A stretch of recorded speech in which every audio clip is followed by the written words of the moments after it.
senhor melhorar a comunicação, porque eu não estou entendendo. E o Espírito Santo me falou assim: esse rapaz provou pela primeira vez na sua vida, nesses últimos dias, drogas. E se ele não tomar uma posição, em muito pouco tempo ele vai estar completamente amarrado por isso. Eu olhei para ele e falei: olha, fulano, eu já tinha perguntado o nome dele. Falei: você não se assusta não, mas Deus me mostrou uma visão assim, assim, assim. E Deus me disse que você, nessa semana, provou droga pela primeira vez na sua vida. Ele olhou com um olho desse tamanho para mim e falou: mas foi só um pouquinho de maconha.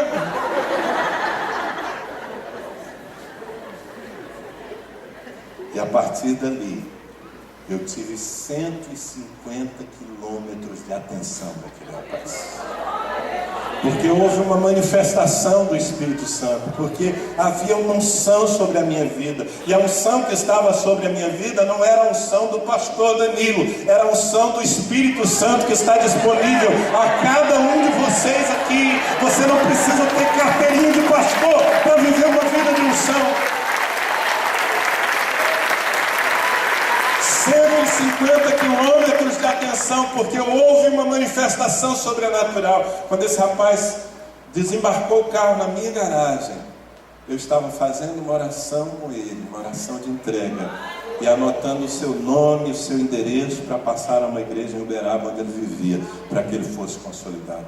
É só um exemplo, amados, mas nós precisamos que o poder do Espírito Santo esteja se manifestando em nossa vida. E isso só acontece quando nós cultivamos uma vida com o Espírito Santo.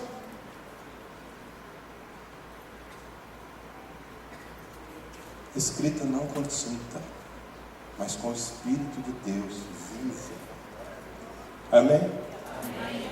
Diga para o seu vizinho: não faça a obra de Deus sem unção. Isso é presunção. Você já pensou, aqueles 12 que andaram com Jesus, o nível de ensino que eles tiveram? O professor deles, durante 3 anos intensos, era Jesus Cristo de Nazaré. Já pensou participar do maior e melhor instituto bíblico que já houve aqui nessa terra? Dirigido pelo Rabi, Jesus Cristo. Fico imaginando Jesus acordando a turma cedo: pessoal, vamos levantar. Nossa aula hoje é prática, hoje nós vamos aprender como ressuscitar mortos.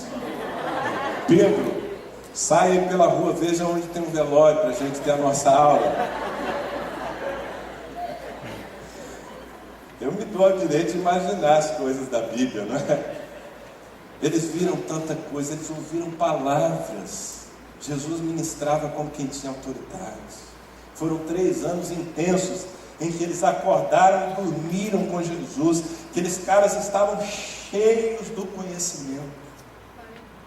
Aí veio aquela crise da cruz, alguns dias ali de confusão, porque eles não entendiam a imagem do seu Senhor morto. Mas 3 dias depois estava tudo resolvido. Ele ressuscitou e eles o abraçaram, eles tocaram nele, eles comeram pão com Jesus.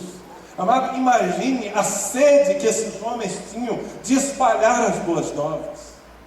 Eu fico imaginando esses homens assim como aqueles cavalos de corrida que ficam, sabe, no brete, quando abre a portinha eles pulam lá na frente. Eles estavam assim, loucos para compartilhar não só tudo que eles haviam adquirido ao longo de 3 anos, mas para compartilhar a notícia da ressurreição, porque eles tocaram em Jesus. Se nós, os que não tocamos, não vimos, nós queremos compartilhar, imagine eles. Estavam muito bem preparados, mas Jesus, que também tinha urgência de que a mensagem fosse espalhada, Jesus lhes deu uma ordem. Sabe qual foi a ordem? Ficai, porém, em Jerusalém, até que do alto sejais revestidos de poder. E então ser-me-eis testemunhas, tanto em Jerusalém como em toda a Judéia, Samaria e até os confins da terra. Ou seja, Jesus estava dizendo: vocês têm conhecimento, vocês têm convicção, vocês têm chamado, mas falta uma coisa: vocês não têm ainda a unção, e vocês não podem sair pelo mundo afora sem unção, porque vocês serão como uma carta escrita sem tinta. Por isso é essencial que nós vivamos uma vida de busca ao Senhor. Que você entre no seu quarto, feche a porta atrás de si, desliga o seu celular, esqueça o Facebook e busque a Deus.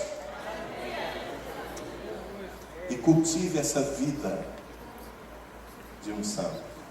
Amém? Amém. Aleluia. Quarto conceito, você está comigo, né? Amém. Nós estamos avançando muito bem, são 38 conceitos e nós já estamos aqui no quarto, glória a Deus, estamos avançando com uma velocidade muito boa.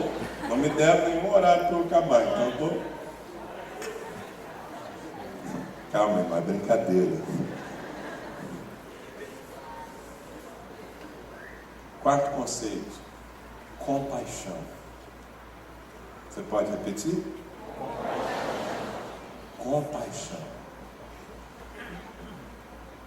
Escrita não com tinta, mas com o Espírito de Deus vivo, não em tábuas de pedra, mas nas tábuas de carne do coração. A mensagem do Evangelho, liberada aos homens, não pode ser escrita em tábuas de pedra. Ela precisa ser escrita em tábuas de carne. Ou seja, nós precisamos nos tornar pessoas de coração mole. Se você não se tornar um crente de coração mole, você não vai comunicar a mensagem de Deus aos homens. E ser um crente de coração mole é ser uma pessoa movida por compaixão. Pastor Edson leu um texto aqui no início que dizia que Jesus, movido de compaixão, esse era o combustível. Atos capítulo 10 diz que Jesus andou por toda parte fazendo bem, curando a todos os oprimidos do diabo, porque Deus era com ele. Jesus andou demais. O que movia Jesus? A Bíblia diz que ele era movido de compaixão. Você sabe o que é compaixão, meu irmão? Alguém que poderia me dar a definição de compaixão? Bom, você sabe o que é paixão, certo? Tem algum homem apaixonado aqui? Além de mim, estou levantando a bola para você, meu irmão. Você não está cortando por quê? Tem algum homem apaixonado aqui? Ô, glória! Aleluia! Mas você não vai ficar tão animado quando eu te der quando eu te der a definição literal de paixão. Você sabe o que é paixão? Paixão é sofrimento. A paixão de Cristo, o sofrimento de Cristo. Paixão é sofrimento. Compaixão é sentir o sofrimento do outro. Você sabe o que é padecer? Me dá um sinônimo para padecer. Ninguém sabe o que é padecer? Sofrer. Então padecer é sofrer. E compadecer. Compadecer é sofrer com. E nós só vamos comunicar o Evangelho da forma apropriada quando nós sofrermos com as pessoas, quando nós sentirmos a dor das pessoas, quando nós tivermos um coração sensível, um coração mole, um coração que se importa. Sabe, muitos combustíveis podem mover a igreja. Há ministérios que são movidos por ambição.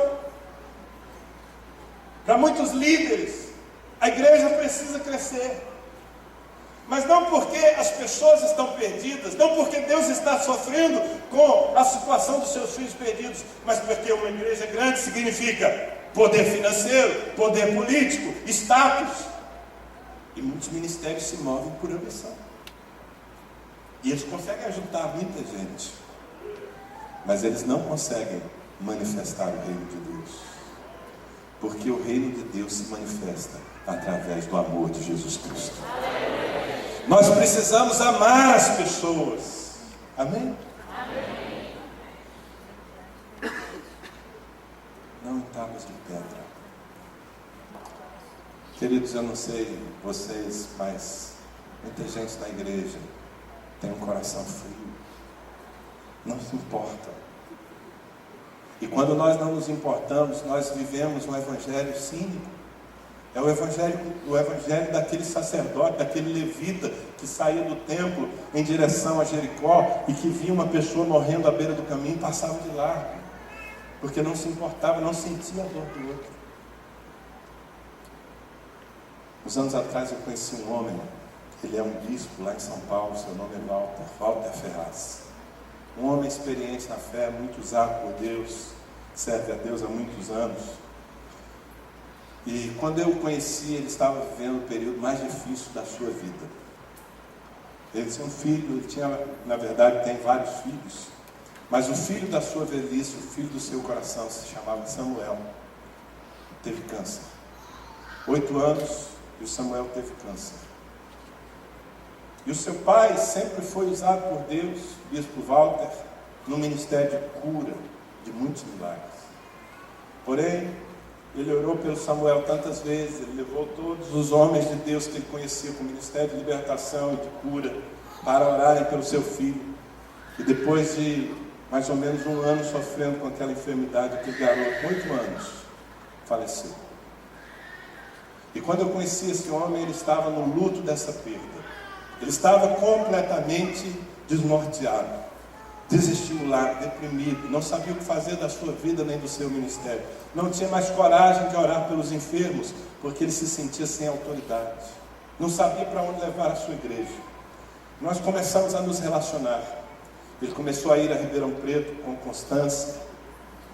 Uns 2 meses depois, eu enviei um dos meus pastores à sua igreja em São Paulo para ajudá-lo. E a esposa dele chamou esse pastor da minha equipe, o pastor Valdir, e disse: Valdir, ore pelo Walter, porque já se vão mais de 2 meses que nós perdemos o Samuel e ele chora todos os dias. E o Valdir então chamou o casal e ministrou sobre eles e orou. E Deus fez um milagre ali, porque aquele choro doído foi estancado naquela noite. Se passaram mais algumas semanas e nós tivemos um congresso lá em minha igreja. Havia muitos pastores de fora.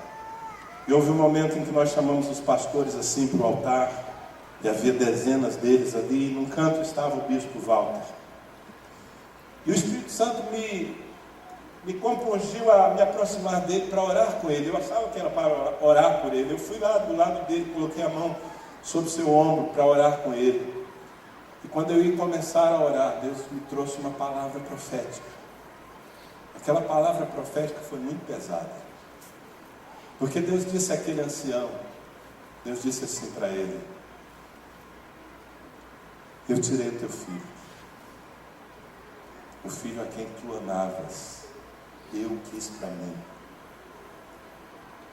Eu abri uma ferida no teu coração e eu já a fechei. E o Senhor terminou aquela palavra dizendo uma frase que eu nunca vou me esquecer. Deus disse assim: agora tu podes começar a pensar numa multidão, porque tu sabes quanto vale um único filho. Amados, às vezes nós estamos pensando nas multidões, nós pregamos sobre as multidões, nós queremos as multidões, mas nós ainda não descobrimos quanto vale um filho para Deus. Nós ainda fazemos pelos números, pelo agito, pelo mover, mas não fazemos pelo sentimento, pelo amor. Não damos valor a cada pessoa. A igreja que vai comunicar o Evangelho, que pode mudar essa geração, é uma igreja que se compadece, é uma igreja que sente, é uma igreja que chora, é uma igreja que se importa. Amém? Diga: não em tábuas de pedra, mas nas tábuas de carne. Essa é a aliança que Deus tem conosco. Ele disse através do profeta Jeremias: eis que eu faço uma nova aliança convosco, tirarei de vós o coração de pedra e colocarei em vós um coração de carne. Talvez muitos de nós precisamos fazer essa oração: meu Deus, muda o meu coração. Eu ainda sou um homem frio, uma mulher fria. Eu me importo comigo mesmo, no máximo com as pessoas que estão mais próximas de mim, mas me dá um coração que se importa com aquele que eu nem conheço. Amém? Amém. O último conceito que eu quero compartilhar com você é o conceito de unidade. Amém? Unidade. E aqui eu vou pedir um favor para o pastor Edson. Eu vou fazer aqui uma dinâmica. Se alguém puder conseguir uma folha de papel e eu vou pedir para o pastor Ed escrever uma frase em letras grandes nessa folha de papel, de alguma coisa que você acha que seria interessante ou importante a igreja ouvir nessa noite. Uma frase, ok?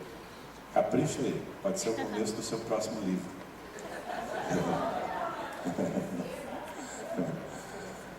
Uma frase, de preferência em português.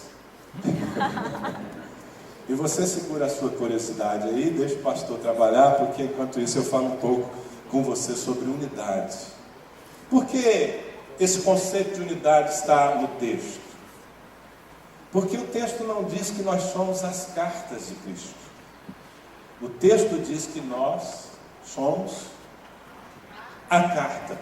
Nós juntos, nós, plural, nós, igreja, somos uma carta. Ou seja, para comunicar o Evangelho de maneira que o mundo entenda, nós precisamos manter a nossa unidade. Amém? Nós precisamos nos manifestar como um só povo. E você e eu sabemos que isso é muito difícil, que isso é um grande desafio, porque nós estamos ainda em obras, não é verdade? E nós nos ferimos uns aos outros, nós nos decepcionamos uns com os outros. É por isso que o apóstolo Paulo diz que nós precisamos nos esforçar diligentemente para preservar a unidade do Espírito pelo vínculo da paz. Se a unidade do Espírito for quebrada, amados, nós perdemos a nossa capacidade de comunicar o Evangelho. Porque o que é o Evangelho? O Evangelho é a mensagem do amor de Deus. O Evangelho é o ministério da reconciliação. Como é que eu posso comunicar o Evangelho do amor de Deus, se o amor de Deus não é suficiente para me manter unido a você? Se nós estamos por qualquer coisa, ou por grandes coisas, nos dividindo. E a questão da unidade é tão essencial, que Jesus orou sobre ela. Imagine essa cena. Sobre o que você oraria? Qual seria a sua oração? Se você soubesse que você tem 2, 3 dias de vida. Imagine que você soubesse que você tem 2 dias de vida. Que tipo de oração você faria nesse tempo? Eu imagino que você não faria orações superficiais. Certo? E também não vale fazer aquela oração: Senhor, eu só tenho 2 dias de vida, me dá uma prorrogação de mais uns 20 anos, vai. Não, essa não vale. Que oração você faria? Será que alguém aqui morrendo diria: Senhor, eu nunca andei numa Ferrari, meu Deus. Deixa eu dar uma voltinha numa Ferrari, deixa eu comprar uma Ferrari antes que eu morra. Alguém oraria esse tipo de oração? Não, não é? Muito superficial, supérfluo. Sabe, eu acho que numa situação dessa eu oraria pelas coisas mais essenciais. Eu oraria pela minha esposa, para que Deus a cobrisse, para que Deus desse a ela graça, direção para a vida. Eu oraria pelos meus 2 filhos, para que eles não perdessem aquilo que eu derramei na vida deles enquanto eu estive com eles. Eu oraria pelos meus discípulos, os pastores daquela igreja, para que a obra não sofresse nenhum prejuízo com a minha ausência, para que ela continuasse avançando. Eu oraria por essas coisas. Pois bem, quando Jesus estava em Jerusalém, já para se entregar à morte, um determinado dia ele subiu ao monte e ele fez uma oração. Ela está registrada em João capítulo 17. E nessa oração Jesus dizia: Pai, que eles sejam um, para que o mundo creia que tu me enviaste. Que eles sejam um como eu e tu somos um, para que o mundo creia que tu me enviaste. Olha, queridos, o que Jesus dizia, eu quero que você entenda a dramaticidade dessa oração. Jesus estava dizendo, de certa forma: Pai, eu fiz tudo que eu podia. Eu vivi uma vida santa nessa terra. Eu resisti ao pecado, eu estou me oferecendo agora como um sacrifício santo no teu altar. Eu darei daqui a pouco a minha última gota de sangue por todos os homens. Mas, Pai, se essa equipe, se essa igreja, se esses discípulos que o Senhor me deu se dividirem, Se eles não mantiverem a unidade, o mundo não vai crer que tu me enviaste. E todo o meu trabalho será perdido. Então você pode perceber o drama dessa oração. Agora o drama dessa oração continua, porque os discípulos, aqueles que representam o Senhor Jesus nessa geração, somos nós. E o Senhor continua pedindo, dizendo: Pai, que eles sejam um, para que o mundo creia. Uma carta. Amém? Está pronto aí, pastor? Oh, glória. Glória a Deus. É um bom começo de livro, né? Uma mensagem, aqui tem uma mensagem. E eu sei que é uma mensagem que não partiu do coração do pastor Edson. Partiu do coração de Deus. Amém? Quantos de vocês querem ir para casa com essa mensagem no coração? Você tem certeza? Então, pastor, você desculpa aí, viu?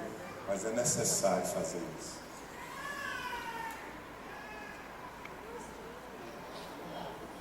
Isso é um sacrilégio, né?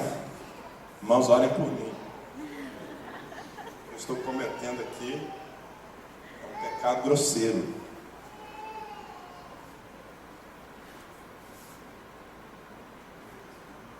A mensagem está aqui. Ela está aqui. Mas será que dá para entender isso? Eu vou brincar um pouquinho com você e assim a gente vai terminar. Mas essa brincadeira é muito séria. Porque nós nos dividimos com muita facilidade. Nós nos afastamos uns dos outros, porque nós perdemos a noção de quão importante é que nós sejamos um, para que o mundo entenda. Você já deve ter ouvido alguém dizer: por que vocês são tão divididos? Por que tem tanta igreja? Bom, como é que a gente faz para ler essa mensagem aqui? Eu vou pedir ajuda aqui para alguns irmãos. Quem pode me ajudar aqui? Precisa só saber ler português. Vem cá. Preciso de pelo menos uns 10 aqui, vamos lá. Pode vir, rapidinho. Cada um com o seu, ok? Você vai ler daqui a pouco para o pessoal que está aí. Vamos lá. Se vocês quiserem ir embora, vem rápido. Vou descer até lá, não é? Mais 3, vai.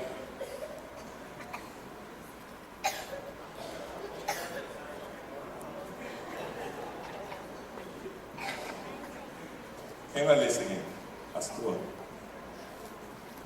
É isso aí. Você vai ler o que está aí, tá bom? Eu já vou amarrando todo o espírito de adivinhação em nome de Jesus. Então, o que está aí, você lê do jeito que está aí. Te vira maninho. Ok? Então, vamos lá. Tem nada a falar para a gente?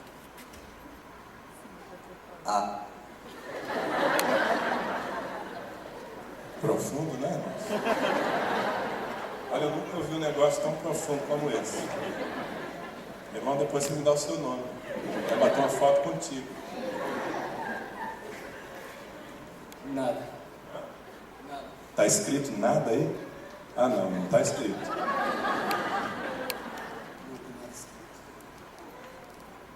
Ai, pastor. Mas às vezes a igreja parece isso, ela não tem nada a dizer para o mundo, né?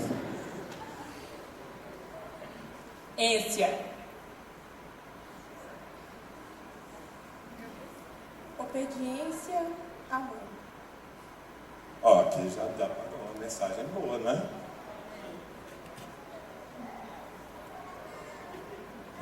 Mas é isso mesmo. Ida e fica. Como é, meu filho? Ida e fica.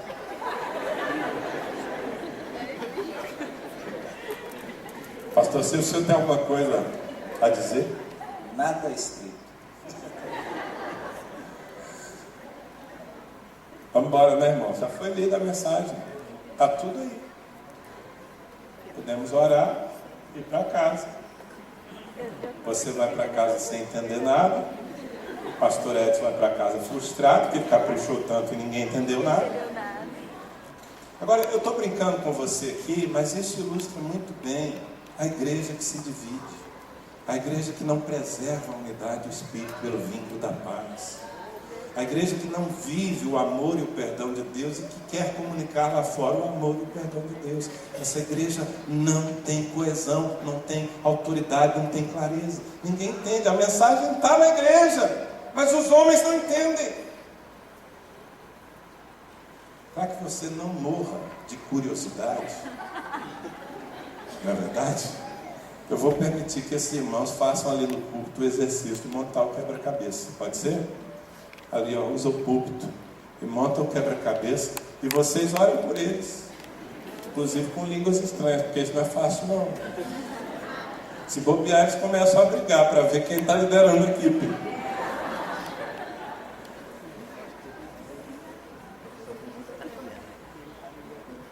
Ora mais. Conseguiu aí? Então vamos fazer o seguinte, eu vou contar de 1 até 3, vocês leem juntos. Bem forte para a igreja receber essa mensagem, ok? 1, 2, 3. A obediência é a mãe da eficiência. Uau! Obrigado, queridos. A obediência é a mãe da eficiência. Pronto, você pega essa palavra e mergulha nela. Agora, eu brinquei aqui, mas eu acho que deu para você entender. Amém? Não é só por nós. Claro, quando você vier trazer a sua oferta ao altar, Jesus disse, se te lembrares que o teu irmão tem alguma coisa contra ti, volta, reconcilia-te com o teu irmão e depois vem e faz a tua oferta. Isso tem a ver conosco, mas é muito mais do que por nós, irmãos. É por aqueles que estão lá fora, porque se nós não formos eles não entenderão a mensagem que nós conduzimos. Amém?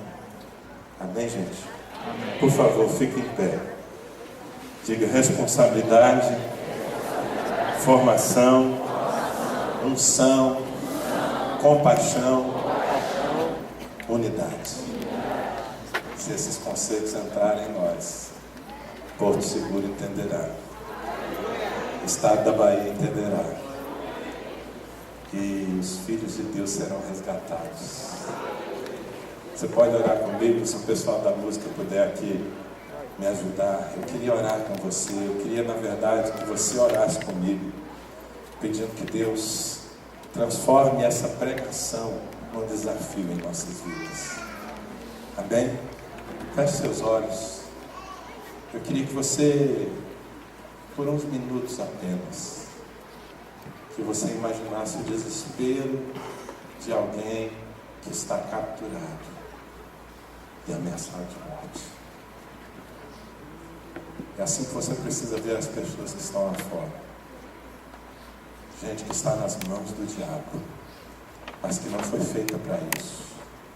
Gente que foi amada por Deus, criada por Deus, e que precisa entender a salvação. Talvez eu esteja falando de alguém que mora na sua casa e que está morrendo dia após dia. Talvez eu esteja falando daquela pessoa que senta ao seu lado a semana toda, que trabalha com você, ou do frentista que põe a gasolina no seu carro, ou quem sabe eu esteja falando de alguém que está lá do outro lado do oceano, lá na África, a quem Deus quer enviar você. Feche seus olhos. E se Deus falou com você, então responda a Deus. Não deixe o Senhor falando sozinho, não. Consagre a sua vida e diga, meu Deus, eu quero assumir a responsabilidade. Você pode orar, querido? Eu quero assumir a responsabilidade. O Senhor não tem um outro plano. Se Porto Seguro vai conhecer o teu amor, é porque a igreja de Porto Seguro vai mostrar, vai pregar e vai viver.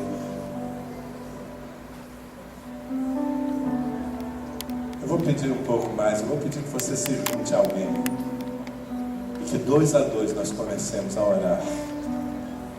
Amém? Você pode fazer isso? Levanta a sua voz. Levanta a sua voz na oração. Responda a palavra de Deus. Será que Deus pode contar com você?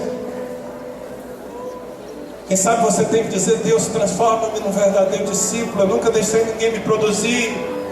Eu sou um homem cheio de cercas, cheio de não me toque. Senhor, eu não sou um discípulo, eu preciso ser.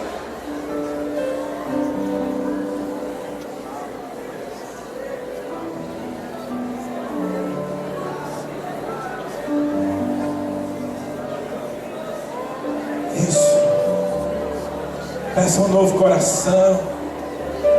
Peça que o Senhor te unja, não apenas nessa noite, meu Deus. Escreve em minha vida, Senhor, com a tinta do Espírito vivo. Faz de mim um homem, uma mulher sobrenatural, que se move na unção todos os dias.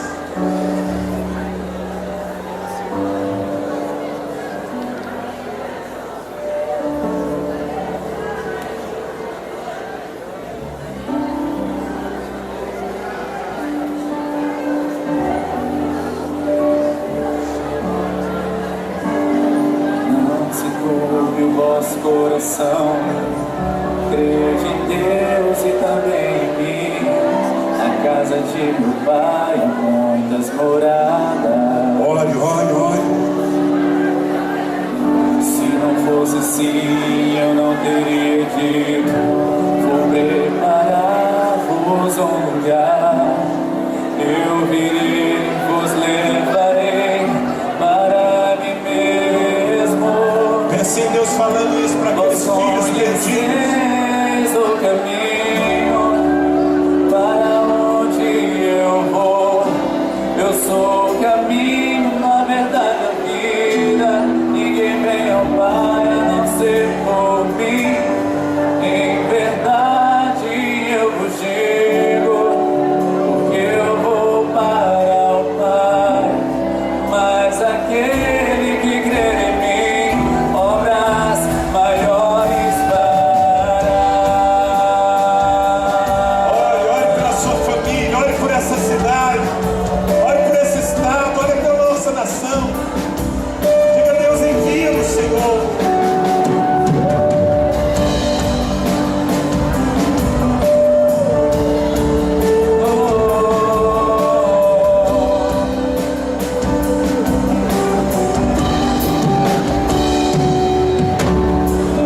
Se me amais verdadeiramente, guardareis os meus mandamentos. Eu rogarei ao Pai e Ele vos dará o Consolador, o Espírito da verdade, que o mundo não pode receber, mas Ele habita em vós e estará em vós para sempre. Aquele que tem os meus mandamentos, Deus guarda. Esse é o que me ama. Esse alguém me amar será amado por meu Pai. Eu também o amarei e me manifestarei a Ele.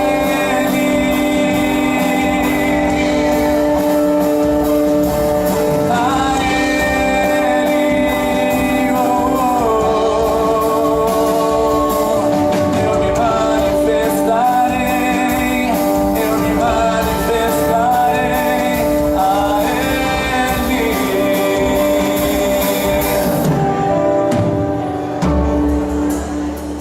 Senhor, nós recebemos a Tua palavra como uma semente que tem poder de mudar a nossa estrutura. Te pedimos nessa noite, Senhor, que essa palavra estabeleça daqui em diante o nosso pensamento. perdoa-nos pela dispersão, porque na maioria do tempo não estamos ligados na urgência da salvação. Te pedimos perdão, Senhor, porque demoramos em ir, demoramos em falar, e porque às vezes falamos, mas não manifestamos o Teu amor, o Teu poder em nossas vidas. Vem nessa noite, Senhor, desatar a unção sobre nós, fazer de nós uma igreja cheia do Espírito Santo. Não uma igreja cheia do Espírito Santo apenas para desfrutar aqui, mas acima de tudo, para manifestar a Tua glória lá fora, Senhor. Muda o nosso coração, meu Deus. Levanta nesse lugar uma igreja de discípulos, homens e mulheres ensináveis, homens e mulheres que aceitam ser produzidos, formados em Cristo. Muda o nosso coração, quebra a frieza, quebra a religiosidade, Senhor. Arranca de nós toda espécie de cinismo religioso. Faz de nós homens e mulheres que sentem, que se importam. Dá-nos um coração de carne, Senhor. Meu Deus, que o combustível da compaixão encha a nossa alma, que nós não sejamos mais capazes de passar de largo por alguém que está morrendo, meu Deus. Senhor, em nome de Jesus eu te peço, faz essa igreja crescer em unidade.